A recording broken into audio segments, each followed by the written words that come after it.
ఆ 9,000కు రసీదు ఖజానాలో జమ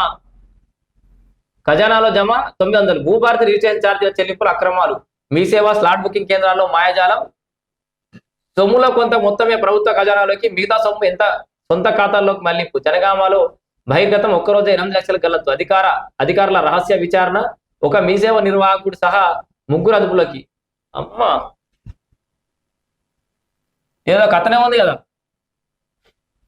ఇవ ఏం జరిగిందట?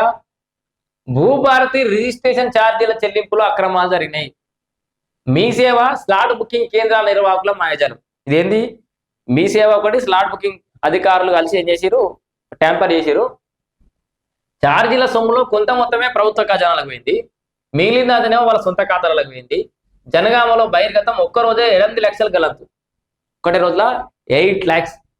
విచారణ చేపట్టిన అధికారులు మీ సేవా నిర్వాహకుడు సహా 3 అదుపులోకి. రాష్ట్ర వ్యాప్తంగా అవకతవకలు జరిగినాయి అని చెప్పేసి ఇప్పుడు ఒక్క జనగామలో దొరకబడినట్టు రాష్ట్ర వ్యాప్తంగా జరిగినట్టే లెక్క.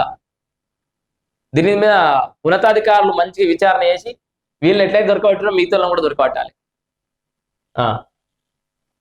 భూముల రిజిస్ట్రేషన్ కోసం చెల్లిస్తున్న స్టాంప్ డ్యూటీ, రిజిస్ట్రేషన్ చలానాల సొమ్ము పక్కదారి పడుతోంది. ప్రభుత్వ ఖజానాలో జమ కాకుండా కొందరు మీ సేవ స్లాట్ బుకింగ్ కేంద్రాల నిర్వాహకులు జేబుల్లోకి చేరుతుంది. స్టాంప్ డ్యూటీ, రిజిస్ట్రేషన్ చలానాల రసీదులపైన చెల్లించే మొత్తం సరిగానే ఉంటున్నా ప్రభుత్వ ఖజానా ట్రెజరీలో మాత్రం అతి తక్కువగా ఉంటుంది. ప్రభుత్వం ధరణి స్థానంలో తీసుకొచ్చిన భూభారతి పోర్టల్లో స్లాట్ బుకింగ్ విధానాన్ని అడ్డుపెట్టుకుని ఈ అక్రమాలకు పాల్పడుతున్న అధికారులు గుర్తించారు. జనగామ జిల్లాలో ఒక్క రోజులోనే 8 లక్షల మేర ప్రభుత్వ ఖజానా గండిపడినట్టు తెలిసింది. ఎట్లా? దీనిపై గుట్టుగా విచారణ చేపట్టిన అధికారులు ఒక మీ సేవ నిర్వాహకుడు సహా 3 అదుపులోకి తీసుకున్నట్టు సమాచారం.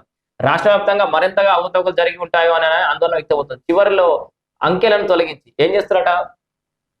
చివరిలో అంకెలను తొలగిస్తారట. ఎట్లా? భూముల క్రయ విక్రయాల రిజిస్ట్రేషన్ల కోసం భూభారతి పోర్టల్ ద్వారా స్లాట్ బుకింగ్ చేసుకోవాలి వాస్తవానికి. అయితే భూముల లావాదేవీలు జరిపేవారు సిటిజన్ పోర్టల్లోకి వెళ్ళి స్టాంప్ డ్యూటీ, రిజిస్ట్రేషన్ ఛార్జీలను చెల్లించి స్లాట్ బుక్ చేసుకోవచ్చు. కానీ సరైన అవగాహన లేక, తగిన సమయానికి సంబంధించిన స్లాట్ దొరకక చాలా మంది మీ సేవా కేంద్రాలు, తహసీల్దార్ కార్యాలయాల వద్ద ఉండే స్లాట్ బుకింగ్ కేంద్రాల డాక్యుమెంట్ రైటర్లను ఆశ్రయిస్తారు. జనరల్ గా మనకు అంత ఓపిక ఉండదు, చదువుకోము. బయట డాక్యుమెంట్ రైటర్లో లేకపోతే ఎంఆర్ఓ ఆఫీసుల కాడ ఉండే డాక్యుమెంట్ రైటర్ల దగ్గరికి పోతాం, అన్ని వాళ్ళే చూడమంటాం. దీన్ని ఆసరాగా తీసుకున్న కొందరు నిర్వాహకులు అటు రైతులను ఇటు ప్రభుత్వాన్ని మోసం చేస్తున్నారు. భూమి క్రయ విక్రయాలకు సంబంధించి ప్రభుత్వానికి చెల్లించాల్సిన స్టాంపు డ్యూటీ, రిజిస్ట్రేషన్ ఛార్జీలో మోసానికి పాల్పడుతున్నారు. ఏం చేస్తారు మరి? అది ఎట్లా మోసానికి పాల్పడుతున్నారు?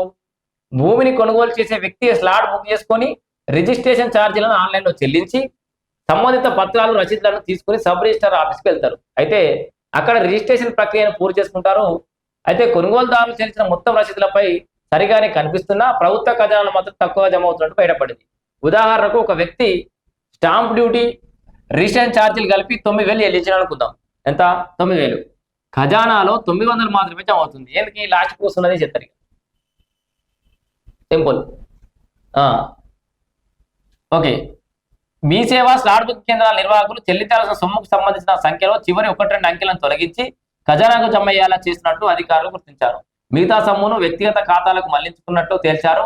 అయితే భూభారతి పోర్టల్లో హ్యాక్ చేసి ఇలా చేస్తున్నారా, మరే మార్గంలో ఇలా చేశారన్న వివరాలు పూర్తి స్థాయిలో విచారణ తర్వాత బయటకు రానున్నాయి. ఓ ప్రత్యేకమైన ఆన్లైన్ లింక్ ద్వారా ప్రభుత్వ ఖజానాకు తక్కువ మొత్తంలో, వ్యక్తిగత ఖాతాలకు ఎక్కువ మొత్తంలో వెళ్లేలా చేస్తున్నట్టు ప్రచారం జరుగుతుంది. మరి జనగామలో ఒక్కరోజే 8 లక్షలు అంటే రాష్ట్ర వ్యాప్తంగా ఎన్ని లక్షల ఫ్రాడ్ జరుగుతుంది. ఈ మీ సేవ నిర్వాహకుల మీద ఖచ్చితంగా పకడ్బందీగా నిఘా అయ్యాలి, అధికారుల మీద నిఘా అయ్యాలి. అండ్ దీన్ని ఇంకొకటి, ఇది మరి నిజంగానే పోర్టల్ స్ట్రాంగ్ ఉందా లేదా, దానికి సెక్యూరిటీ స్ట్రాంగ్ ఉందా లేదా కూడా ప్రభుత్వం చూసుకోవాల్సిన అవసరం ఒకసారి ఉంది. ఎందుకంటే జనరల్ గా కొత్త ఏదైనా మొదలు పెట్టినప్పుడు ఇట్లాంటి కామన్ జరుగుతుంటే దాన్ని రెక్టిఫై చేసి వీళ్ళ మీద కఠిన చర్యలు తీసుకొని ఆ పోర్టల్ని పకడ్బందీగా నిర్వహించే కార్యక్రమం చేయాలి ప్రభుత్వం.